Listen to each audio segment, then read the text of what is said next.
vantage point, you know what? We're doing part 2 of a show that we did previously about jealousy, jealousy in the church, but just jealousy in general. And of course, to my right, you have Takoya Porter, Jennifer Rogers, and Crystal Dunn. I wanted to bring this back up because I didn't want to just skip through it like it's not a real topic, or give you practical things that you can do to take heed to yourself. Because one of the things that we left off talking about was taking heed to yourself. If you find, or if the Lord has pointed out to you, hey, this is one of those blemishes you need to deal with, that of jealousy. So one thing that Crystal said was, or Takoya said, take heed to yourself. How do you take heed to yourself is a question. But I also brought up, and then I was, well, not silently attacked, but I was attacked. And so we came back to... What did you bring up? I'm going to bring up what I said. So when I attack you, they'll know why. Yeah. Oh, wow. So what I said... Oh, God. So what I said was, hey, if you find yourself in that way, once you have taken heed to yourself, that means that you had an ought with this person. And maybe, no, hey, and I stand to be corrected, which isn't often, but I do stand to be corrected. But I do want to say, there's a conversation that needs to be had. No. Absolutely not. I agree with that. Why would you have a agree. conversation with someone about something that you had internally? They didn't do anything to you. On You the don't think topic you could of feel jealous- jealousy? I don't care. I don't care. No, That's not me to say I don't care. I'm saying, I'm not saying I don't care about them. I'm Right. saying there's no way you make your mental issue my problem. That's not fair. It's not fair I'm not for saying me to it's have making to it feel, your problem. Yes, it is. When you start telling me all your, I've had somebody, now we go get, I've had too many people call me and say, I really had a problem with you for like the last 2 years. You had too many people say that? Like 2. Oh, okay. Too many. But That ain't what you were saying. but there was 2 that came to mind. And their thing was, I've really had a problem with you for 3 years over X, Y, Z. Now, by the time we got done, they realized that was their problem. And they'll never call me again about that. I'm pretty sure.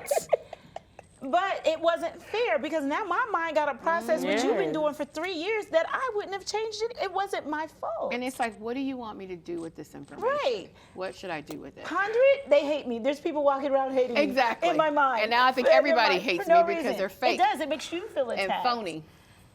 Oh, God. Okay, well, I don't know where they're taking those are I'm not why you say me? I didn't even dig into that pool. Fake and phony are trigger words, okay? That's just I trigger words. don't have no issue with her. But That's no, my sister. I know what that feels like, to have people dig up their personal Yeah. mental issues that Yep. they've been holding on Yep. to and make it your problem. And then you start to feel like surrounded. You feel like, does everybody actually think this about me? Is somebody, that's not fair. It was your fault. It had Okay. And it's nothing not to an do with me. ought. Now that It's I'm not an reading ought the because let that me person lead the didn't do anything. conversation And that's a not little just bit. with jealousy, that's in general. But I want to lead women. the conversation in this manner, right? There's passion for you. Because the reason that I say that you should do that, or that you might want to, is because, like, hey, sis, you know what? I had you all wrong. You know, this is my opinion. I mean, of course, I've never done that because I didn't have that. But what I'm saying, sometimes, because I really do believe you can feel jealousy. Now, you may say, well, maybe they're having a bad day. When a person is really jealous of you, you know it. But when they're really delivered, I'll know that too. Exactly. Pardon? I said, when they're really delivered, I'll know that too. I'll be able to say, oh, wow, Oh, they're she really said, "Don't come to her. changing. Come to no, me, no, baby." I'm dead serious because I hate when people do this. People always feel free But to does it tell make you what feel they uncomfortable? think. It's not even uncomfortable. It makes me feel annoyed. And you're creating a problem now. Again, you're trying to get me to catch up to your issue that you've had for however And now long. that you've gotten and now over it's it. my issue to get over that you got over. Right. Why? When you could have just kept it to Yeah. yourself You could've because just I didn't kept know it. it Yeah, was an and I issue. was fine. Okay. That's just not fair. What I'm trying, I hate okay, when people do that. okay. So we agree to disagree on that point. So what do you do other than take heed to yourself about jealousy when you know that someone is jealous of you, or that you're the one that's jealous of somebody else? I think that's 2 different questions. I know. It was 2 questions. Okay, so let's go back to take heed to yourself. I don't want that to sound like that's just a step 1 and just run with it, because you might be on step 1 for a while. you know, because taking heed to myself doesn't mean, it might be more than one conversation. Yeah. It might be more than one fast day. It might be, depending on the magnitude of it, again, we're not as quickly to go openly talk about heart issues or stuff that's affecting us internally. Because one, we don't want to be like that. We know the Bible says this is something that we shouldn't do or we shouldn't be. So that's not the easiest conversations to start with somebody. But it is an easier conversation to start having between you and God. God, my perception is wrong. Yeah. You know, remember going back to jealousy, it causes you to treat someone differently who's done nothing to you. Oh. So you mean there's something on the inside of me that just responds to you and you haven't done nothing to me? That's why, going back to your earlier point, I wouldn't come to you, because it wasn't you that had the issue, it was me. Now, if you came to me and said, Crystal, you're treating me funny, or I know, are we good? Mm-hmm. My response would be, sis, I'm dealing with some stuff. I wouldn't give you my issues because you didn't do anything. You didn't trespass against me. You didn't, can't think of the other word right now. I'm not offended by you. I have my own issues, and I think we would have a lot more healthier relationships if we dealt with us first. Yeah. I had a sister that came up to me, true story, and no, it's not recently, but it's my experience. She came up to me and she said, you'll probably never hear what I said about you, but I'm sorry. Yeah, I've had that. Yeah. What in the entire world? It's stupid. You're No one coming would to dare do that to me. But it's the same principle. Except for you. It's the same. I would say it to you, sis. I would So, say it about you. but look how chaotic that is. That's very chaotic. I had no idea that you were even having a conversation about me. Mm-hmm. But when you had your coming to Jesus moment, you felt so convicted. They needed to stay with him. He would have said, don't do that. Go apologize to the people who talked about them too. And there you that's go. where I was going with Go that. clean that up. You came out of that conversation and decided to come tell me about something that whoever conversation you had about me, I had no idea you were having that conversation. Now you planted this thought. Well, what did you say? And who were you talking to? Mm-hmm. And why? I wouldn't have had that conversation if you hadn't came and told me that. They're all thine accusers. So, I mean, find them. But at the same time, that's that maturity. Yeah. Adult women, as women of God, we have to grow up. Got to. And to me, if I got an issue with you, I know what the Bible says. I need to come to you and talk to you. But if I have an issue for myself, it doesn't tell me to come talk to you unless I'm confessing. Okay. And that's true. And I think taking heed is a general umbrella to say, look, stop. What is the problem? Identify the problem. What is going on? What are you jealous of? Why? The why is very important because the why tells you what's motivating you. Sometimes you do have to introduce another voice into the conversation, but it's not the voice of the person you're jealous with. Right. It's the voice of a leader or a minister or somebody who you be honest with, who will hold you accountable when they see your little moody self acting up for no reason. And then you also need to track. You know, I believe in paying attention, especially as women, to when you act like that. Yeah. Because we have all kind of biological triggers, just different stages. You can just name a stage and they all got their own triggers that cause us to go through some routines where you are more irritable, you are more catty, you are more Well, wait a minute. I just want to cut you. but I'm just saying, if you start paying it, part of taking heed to yourself is tracking yourself. You may be like, I feel like there's more That's when self-inventory. XYZ is happening, or when I'm missing, feeling a vacancy. I'm feeling like, oh, I need this, or you might pay attention to your triggers. Do you have anything you want to add, Jennifer? Because she's been very quiet on this. I know why. I'm listening because, again, I've been on the other end of, hey, I was talking about you, and I just want to say sorry. And, you know, my personality is like, oh, okay. Because, again, I feel like you gave somebody else a break if you was talking about me. It's okay. I can handle you talking about me. It's okay. But I think when it comes to, I've had to take heed to myself in some things, and I think part of it is you know, when I feel that coming up, I start rebuking myself. I was like, no, you're not going to act like that. You are not going to do that. I start talking to Jennifer. Get yourself together. Like I'm talking to myself right now. Get yourself together. You don't have to act like that because other people acting like that. But I just think you have to, to me, that take heed to yourself is so huge because it eliminates a lot of problems. Yeah. When you're the problem. Yep. You know what? I remember when I started wearing lashes and the long weave, and people would be like, "Don't fool with her. They used to just like want to point out the fake lashes, the fake this and that and that. I mean, I had people taunt me, and now today, they doing the same thing, you know, because they wanted it, you know. And that was a form of jealousy. I'm like, you talking about me, but now them same people, and I mean a lot of them, are doing the same lashes, the same weaves, and now I gotta wear my lashes because I ain't got none, right?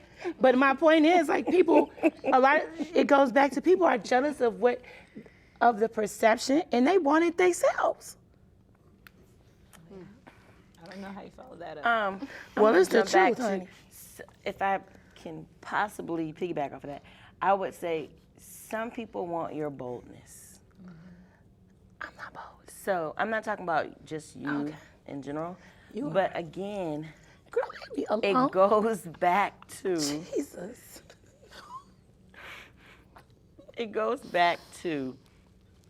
you see something Yep. that you want or you want to be like or you want to obtain. And you know, I always try to go back to the church world because that's the world that I'm in. I know I live in the world, but my world is church. Who I interact with is the people of God. And I think we have to go back and we have to say, God, there's no need in me saying that I want to be a lead soloist at the church. Not if we want everybody to stay. Because that's not something God is That's giving not my to grace. me. That's right. You know, and I'm okay with that because I know, and this is another topic we had, I know my purpose. My purpose is not to sing solos in the church. My purpose is to do what I'm doing. It's not singing solos.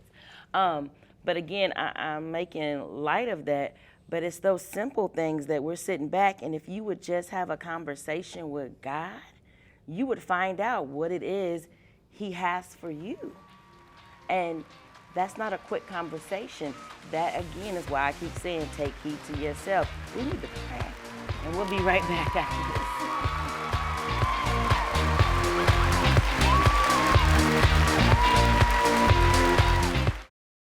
Did you know that when you are quiet, your voice is missing to God's ears? I know some of us have prayed and we're wondering, how long should I pray about this? Why should I pray if God already knows? How will I know God is answering? And what do I do when I feel like God's not listening? But God is listening for your voice. It's too quiet in this world for the troubles we have. You have to raise your voice, and God wants to hear from you. It's Too Quiet, a book about prayer. It's designed to answer your prayer questions and build your faith.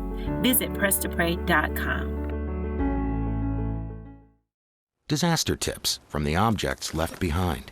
My home wasn't insured, but you can check your insurance policy now to make sure you're covered. Oh. My savings are lost, but you can put money aside and plan for unexpected disaster costs. We're lost forever, but you can scan important documents now so they survive. Whoa. For more tips on how to prepare, visit ready.gov.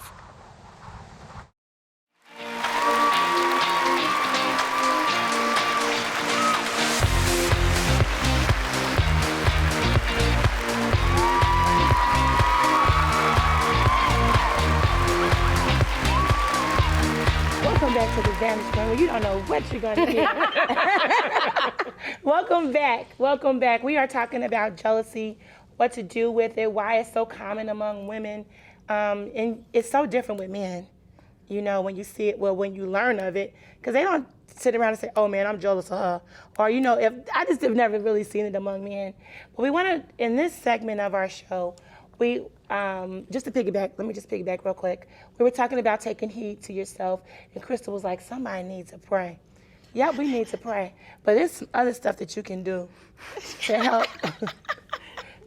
I mean, find a hobby. Do something else with your. You know, I would advocate talking to the person in one instance, in that you want to learn how to build whatever it is that you think you're jealous of. And for what I'm saying is, you're an entrepreneur. If I'm like, I want to own a business, Yeah.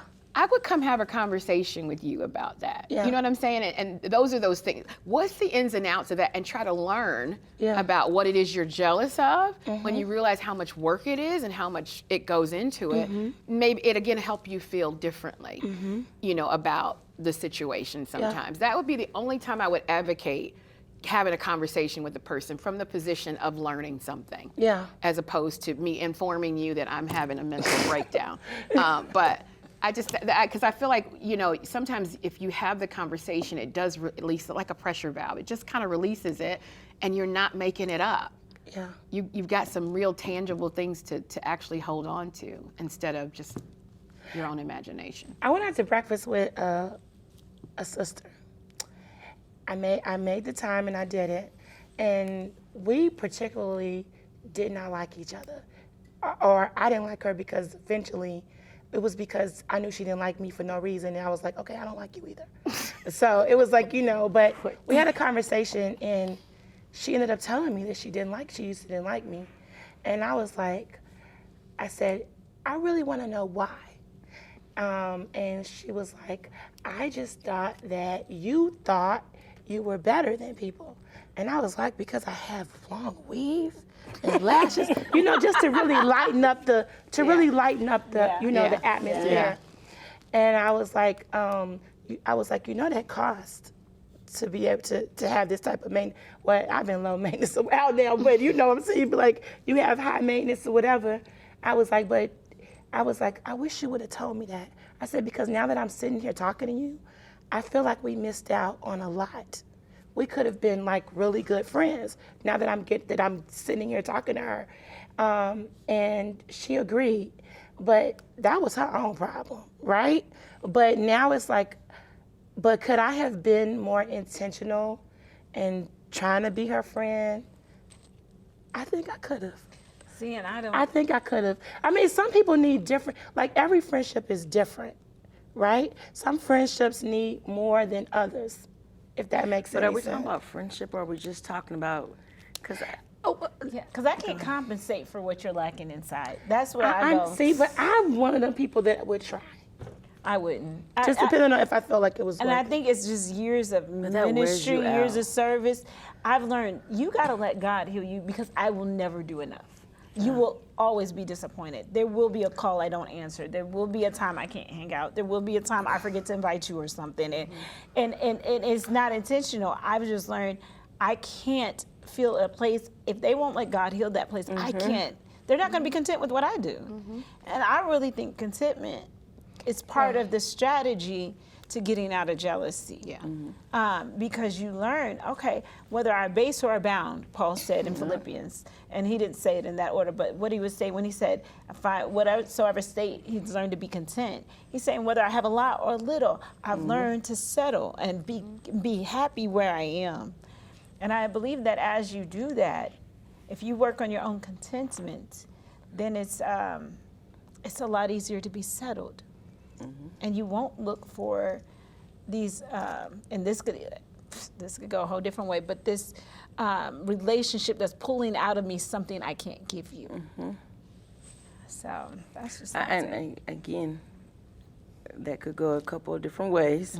But again, I believe identifying some of the stuff that we are dealing with, or that we have seen, or we are seeing amongst women in God's house, we're able to do that on this platform. And I think, to go back to what Sequoia was just saying, I see it. Where you try to say, I said, it's freezing. so when you try to have a relationship or a friendship with someone, we're just talking about sisters in the church, and again, they're trying to take all your time on the phone, or they want to be what seems like where you're at all the time, or they want to know. That is draining, and it's not realistic. There's not one woman that I am friends with that I do that with. Not one. But I think the persona or what's given off is they think that. If they knew how often we don't talk Well, we every do day. kind of like talk every day, well, because of our chat group, but that's. But even we don't do that every day. But yet, when we do it, most of the time, it's because we have a responsibility to this show. Yeah. You know? Now we talk outside of that, but I'm just saying, from the outside looking in, they're like, oh, and I get this. I'm sure you might get this too from the young people. I think you alluded to it earlier.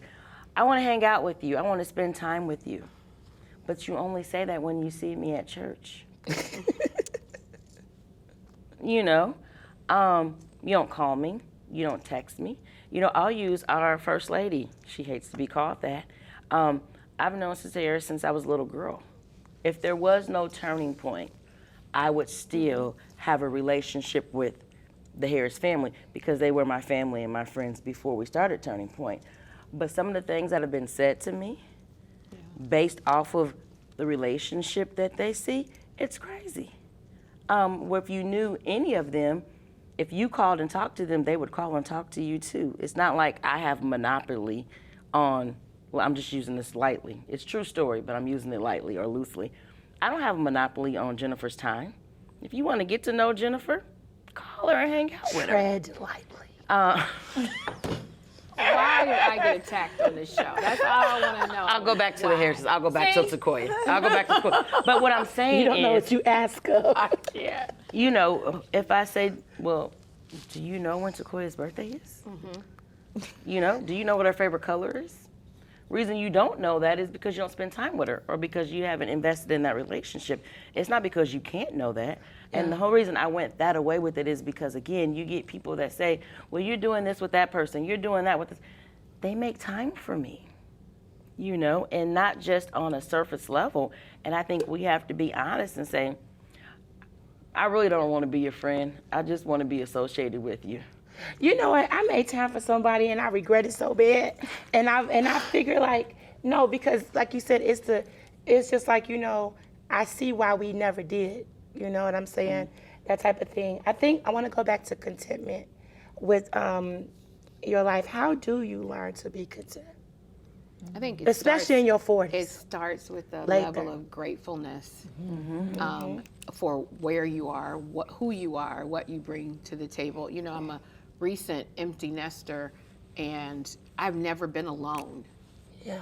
So, you know, when people think, you know, they think you're somewhere, they think you can do this or that, and then you really start trying to figure out, well, who am I? What do I like to do? Yes. What do I want to be? Where, you know, because when you're somebody's wife or somebody's mother, and then you're just you, who are you? And nobody can give that to me. I had to go after that on my own. And I didn't look for the comfortableness of a relationship to hide that. You know, I don't hide behind ministry. I don't hide behind, if I'm feeling something, a void somewhere, I'm feeling it. I'm going to figure out what it is I'm feeling. And I don't hide behind stuff. Just figure out, I need to deal with Jennifer. So I think, you know, you have to take the steps to really get to know you and who you are and what you bring to the table. And then have a level of gratefulness, right? And start writing down things that you are good at, things that you know you are good at, things that you know you can do. And being grateful for those things, because when you talk down to yourself, you assume everybody's talking down to you or Great talking point. down about you. Great point. Start talking to yourself and talking about yourself a little differently. And I've had to do that. You just have to start talking about yourself differently. Don't, oh, I'm so stupid, or I'm so, you know, you can't talk about yourself like that and then think And you're I going to will not now join in your walk party around with with all that, this no. confidence because you assume everybody thinks that. When they see you, everybody thinks that. So I think gratefulness is a good place to start. And I think that's a symptom of the last days. You know, 2 Timothy 3 records that they'll be unthankful. It's one of the things, Yeah. unthankful, unholy. But unthankful is a really big thing because when you're thankful, you find a reason to be happy that day, a reason to stop and say, no, it's not all bad. But what I've learned is a lot of things make you exaggerate the bad. Not saying they're not bad, it's not bad, but it makes you only emphasize the bad. And somebody reached out to me yesterday about advice with anxiety. And one of the things I told them was in the harder moments, I've learned that I tend to go with, I'm never happy. I'm always sad. Nobody ever understands. You start adding all these adjectives when in reality, I was probably fine yesterday.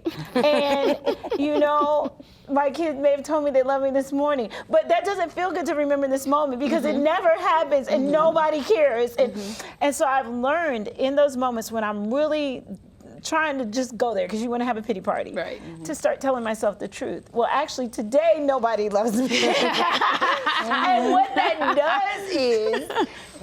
does is put it in perspective, though, because it loses some of its effectiveness when you've got to call it what it is. Yeah. So being thankful and then putting into perspective, okay, I'm being dramatic. There's been times I'm like, okay, Sequoia, you're actually, you're being dramatic. Right. But I like those words in those moments. It does feel like it never and it always, and they is encompassing of everybody you've ever met. And so learning to be honest and say those words don't actually apply will help you fight that mindset a lot. Yeah, and I think Philippians 4:8 is one of my favorite go-to scriptures. Put it on the mirror, put it in my car when you're in that negative headspace. It talks about whatsoever things are lovely, whatsoever things are true, honest, of good report. If there be any virtue, if there be any praise, think on these things. And you really have to, you can control what you think about. That's true. Thoughts can come, but they don't get to stay unless you allow them to. So I think that's one of the important parts is, again, think yourself happy. Right? I'm so glad Jenny said that as we end this, about what do you think about I think even with jealousy, it's like, okay, I'm thinking on this too much. What do you think about? What do you ponder on? And I have to do that to myself quite a bit when I feel like, I said, wait a minute, this is only in my mind. This is not my reality. So I really appreciate everything that has been said on the show today. I hope something was said or done that Sequoia came with the word. Jennifer piggybacked on the word. Me and Crystal gave you the word and our opinions. I just hope something was said or done. And then, you know what? Happy anniversary to the Vantage Point. We are 1 year old. Give yourself a round of applause. And I just want to thank you for rocking with us for a year. We didn't even know if we were going to do this longer than a year, but here we are. And we're just following the Holy Spirit as we go. So thank you for tuning in to the Vantage Point. I mean, it's going to be some more heated discussions and some more just things coming from us. So look for us. Thank you for tuning in to the Vantage Point. God bless.